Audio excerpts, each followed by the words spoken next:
Welcome to another episode of The Impact of AI and Big Data. This week is sponsored by Women Leaders in Data and Artificial Intelligence.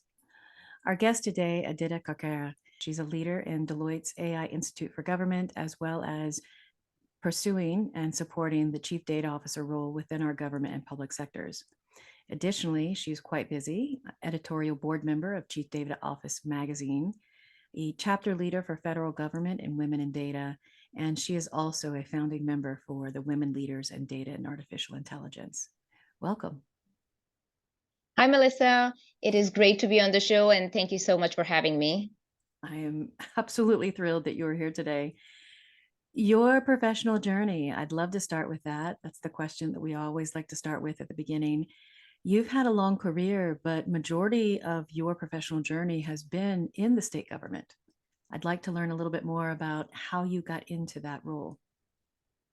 Thanks, Melissa. Yes, it has been a fantastic journey. I've been blessed to be surrounded by a lot of opportunities and a lot of mentors and sponsors, which have gotten me to this point today. But I started off my journey, in 2000? That's how far memory's taking me back today, right now, I should say. In 2000, when I started as a database analyst with the state of Arkansas. Mhm. And at that time, I was helping manage databases for some of our state government programs. From there, managing large data warehouses, and slowly, somewhere in between 2000 to 2021, I started to take a more business-focused role where I was managing data and kind of helping bring business and data topics together Mhm. for our not only government leaders, but also our clients or citizens.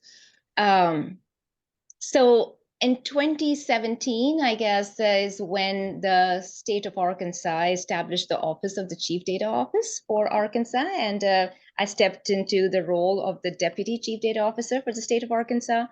And that was really a pivoting point for me because now I had the opportunity to take a more holistic uh, approach on how we were managing data across the state and Mhm. how we were bringing together data from different departments and different divisions across state government.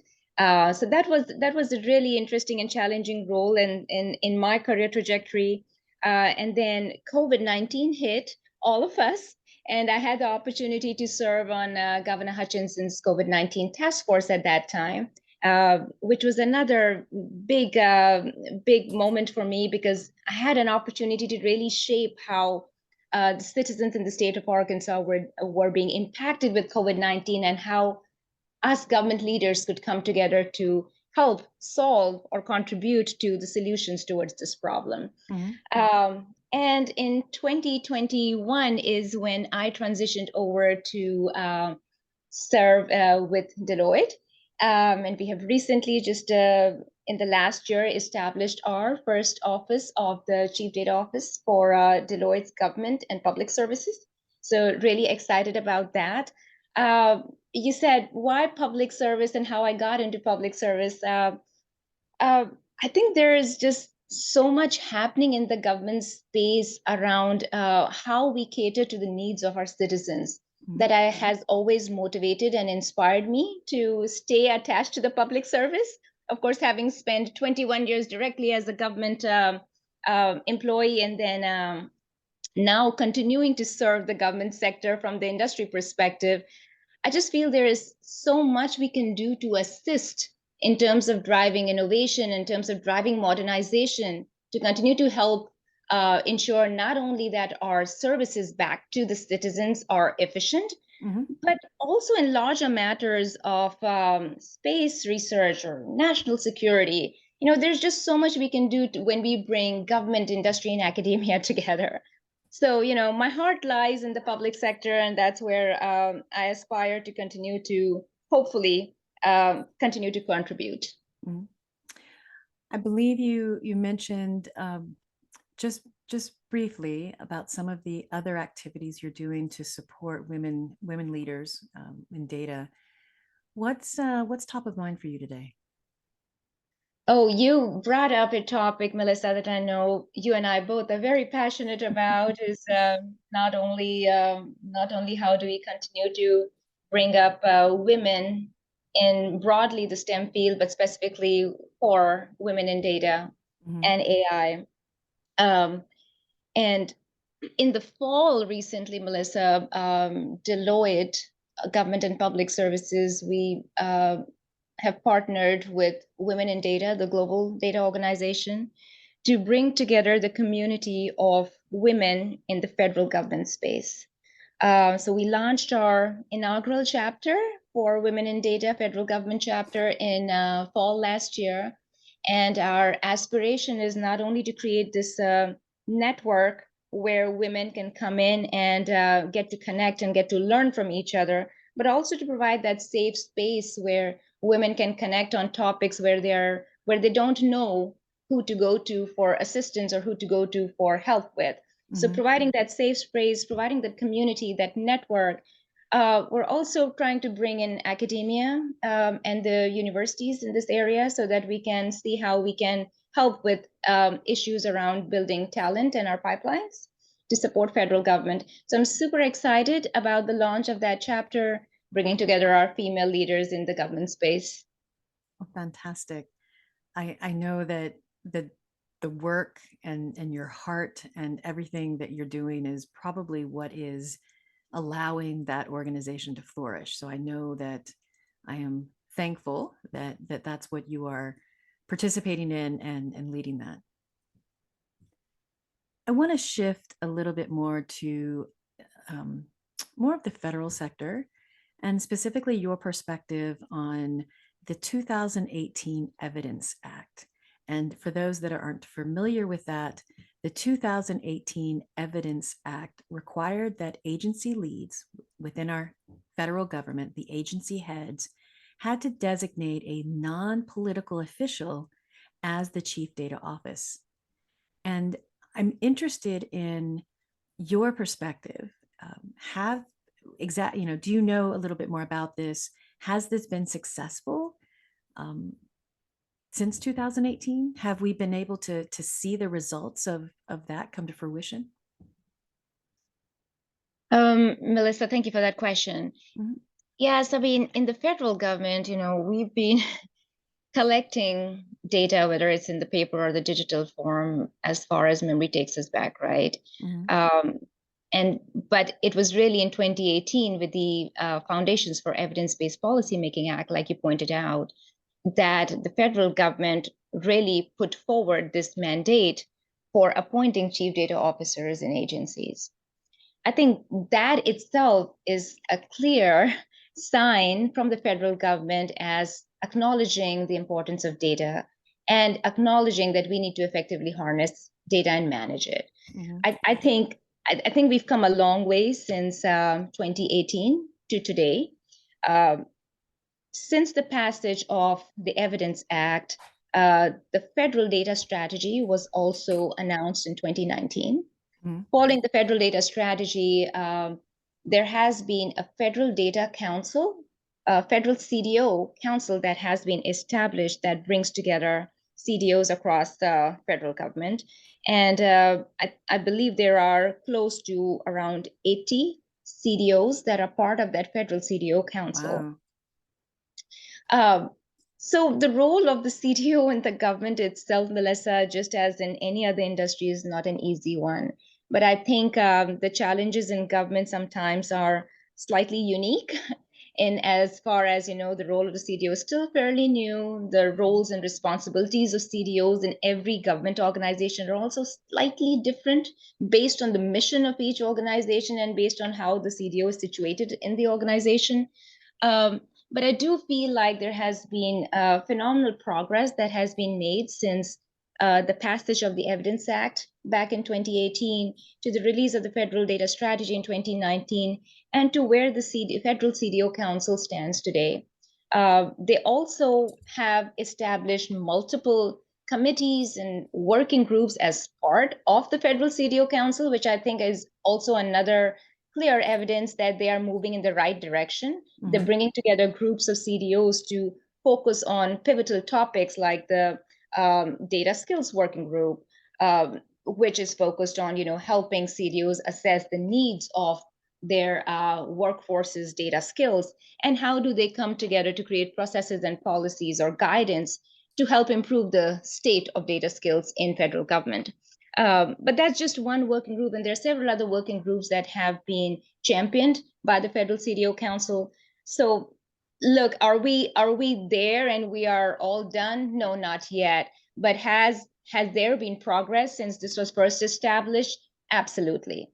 I think this is a journey, right? We are in this journey as the federal government as a whole, where at least we've seen a huge shift in the fact that CDOs and data leaders are bringing about this change in culture, where we are moving forward with a data first approach, and data no longer is just considered a byproduct, right? Data is front and center as they are designing their strategies, and they're trying to align their missions, business strategies with driving forth with data. You in particular have a long history in working in the public sector, and both the public sector as well as the federal sector, if we look at both state and federal. I think you have a very unique perspective in understanding what some of the challenges are. So maybe you could highlight some of the biggest challenges that chief data officers in the Fed sector are facing today. So, Melissa, I feel the challenges with data are often the same across industry, that CDOs are facing as a whole. But yes, I do think that there are some specific nuances in federal government, which makes the CDO role really interesting as well as challenging. I think the one thing that we probably need to start off with is that the role of the CDO was created by the Evidence Act of 2018.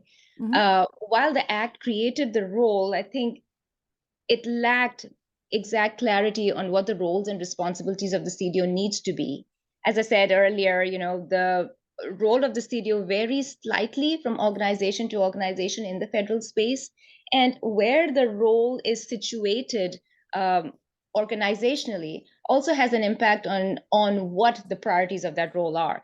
I think that itself makes it really challenging for a CDO in the federal government space on aligning what their roles and responsibilities are, the kind of executive leadership support they have based on where they're situated organizationally.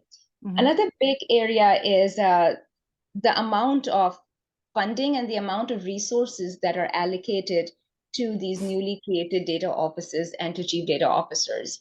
In a recent survey from Data Foundation, as well as a recent survey from the Federal CDO Council, it has been highlighted that one of the biggest challenges that the CDOs are facing is also being able to find the right skills to staff their CDO teams. That, together with the challenge of creating a data literate workforce in the federal government space, are probably two big challenges that I hear from my conversations with CDOs day in and out. We also cannot undermine the fact that a lot of government organizations are still dealing with some legacy applications, which are also challenging as CDOs come in and want to put and are needing to put data front and center. The data modernization challenges that they are facing moving from legacy applications is definitely something that is talked about in the CDO space a lot. And then, of course, we cannot undermine the issue of data sharing within the federal government space as well, which I think, again, is a challenge that CDOs face across the board in different industries. And in the government space, data sharing is front and center, because we are talking about for example, getting a holistic view of a citizen from different departments. The value of data sharing cannot be emphasized enough when you're trying to get a more holistic or a 360 view of a citizen, for example. So I think those are some common challenges that I continue to hear about from chief data officers in this space. But again, just the fact that the CDOs are in place today and are that prime leader who's driving a data first approach in government organizations gives me huge motivation and aspiration that things are moving in the right direction. There's often this negative perception that things move even slower in the government sector. Um, as I look at the chief data officer role within the public sector, I could think that in some cases, a slower moving might actually be an advantage than, say, this negative perception that things move slower and that's a bad thing. I'm curious what you think. I mean, I feel like progress is important. Mm-hmm. And just as we talked about, the progress that we have seen happening in government since 2018 to now, I think that's a positive sign. The role of the CDO in the government space is really challenging considering the nuances they have to deal with around legacy systems, data modernization challenges, funding, resourcing, and so forth.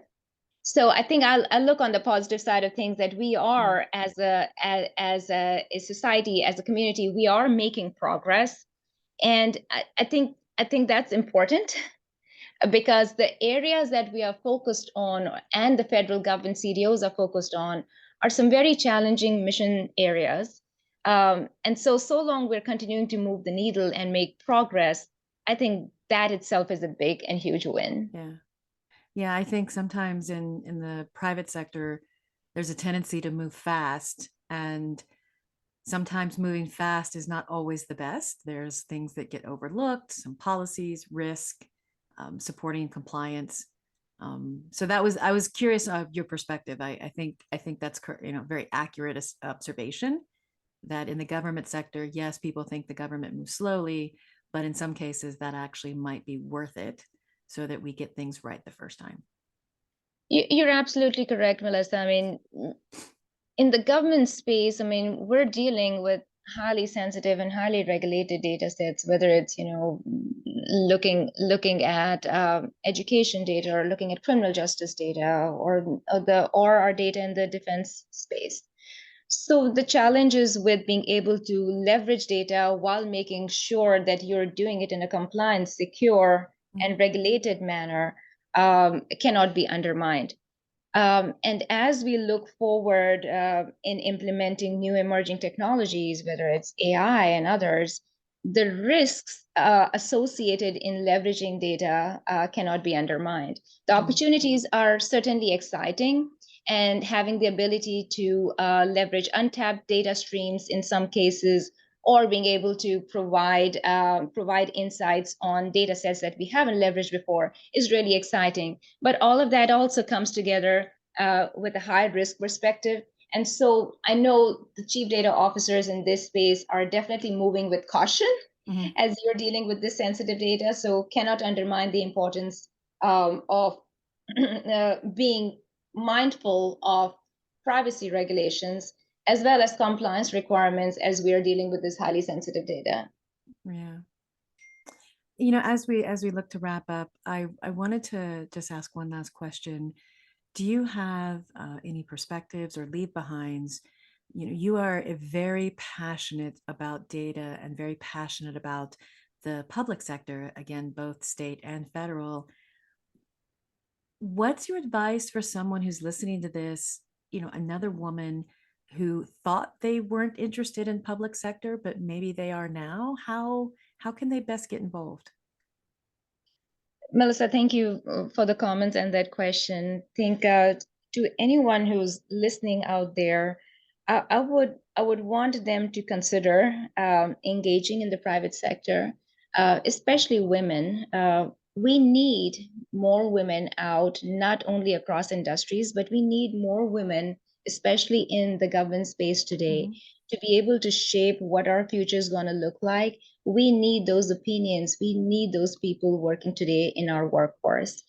So if you're listening and if you have any slight interest in working in the federal government chapter, I would encourage you all to go check out. There are ample opportunities available in the federal government space.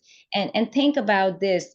You will then be in a position where you can make an impact on the mission of government think about the impact you can make in the services that you yourself are probably availing of, you, your friends, your family are availing of. And what could be more fulfilling than be able to make a slight difference in how government is functioning today? Think also about, as government is shaping and leveraging AI applications for adding efficiencies, your voice is needed today so that we can create equitable and unbiased applications for the future that's yet to come. And hopefully that motivates you to consider the federal government space or the state government space as a career choice in the future. And it sounds like also too, check out Women in Data, specifically the chapter for federal government, to learn more. Absolutely. Definitely check out the federal government chapter for Women in Data. And if there is any interest or if there are any other questions, Melissa, I'm happy to share my contact information. Please do reach out. Yes, you can find her on LinkedIn. That's probably, it sounds like that's the best way to reach you. That's probably a best way to Yeah. reach me. Okay. Thank you so much for your time. I know you've carved this out in the middle of your day, and I absolutely appreciate you joining me today. Melissa, it's been fantastic talking to you about everything from my personal journey to what's happening in the government space, to the Federal CDO Council, and how we could continue to engage women in the government practice for the future. So thank you for reaching out, and enjoy the conversation.